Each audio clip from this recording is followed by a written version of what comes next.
he felt he had to portray a very dark picture of America that justifies his role as savior, as the strong man who will calm the streets and defeat ISIS and bring jobs back. It's very different from the Reagan tradition of optimism. Reagan always said that the most optimistic candidate won the election, and Bill Clinton always agreed with him. Bill Clinton was very frank about how much he'd learned from Ronald Reagan, about the power of optimism, the comeback kid, the boy from hope.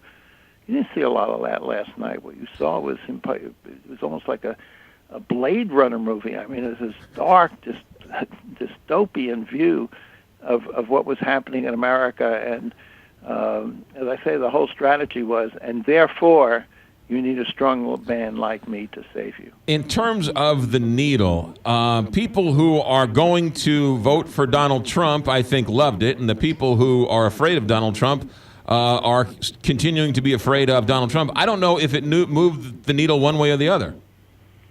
I agree with you. I think that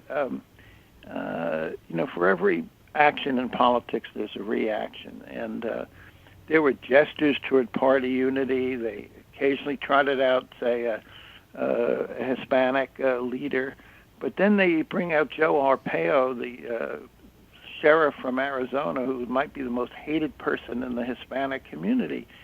So, yeah, I think you probably added some support from folks who are anxious, who've lost their jobs, who are angered and confused by the turmoil in the streets, fear ISIS. I think there are probably people who respond to that message.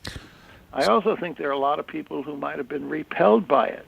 I looked out at that TV and watched the camera scanning the audience, and that was not America. I mean, America is only 70% white. It's 30% non-white. Anybody who lives in St. Louis understands that that's what America is today. But that was a very different America you saw on television. And if you are a minority, did you see a place for yourself in the Republican Party? I think the answer is probably not.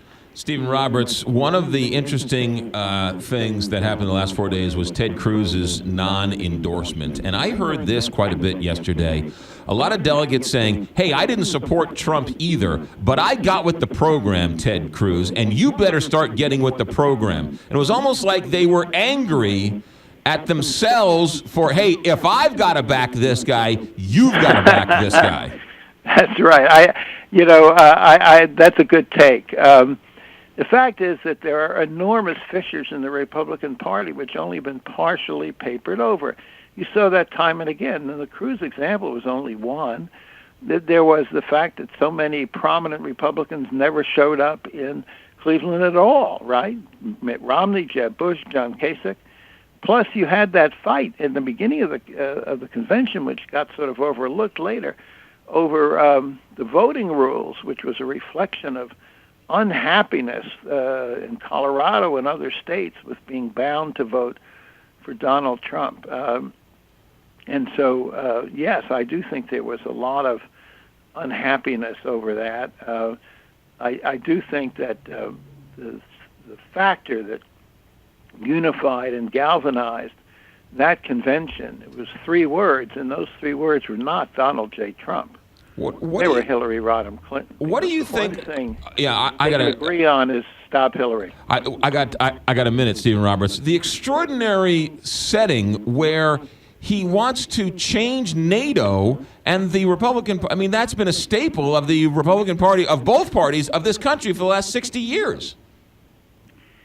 It has been, and particularly, what's particularly kind of shocking about it is it comes at a time when there are very tangible and real threats to the borders of NATO. You have Soviet troops doing training exercises on the borders of the Baltic states. You had the turmoil in Ukraine. You live in Estonia today. Are you going to be nervous about Russian expansionism? The answer is you're darn right you are. It's a very odd time to be questioning the legitimacy of NATO. It sends shivers of uncertainty and concern all through the NATO borderlands. Stephen Roberts, ABC News political analyst. Have a good weekend. Thanks for checking in. Okay, pal. We'll talk to you next week from the Democratic Convention. 7:50.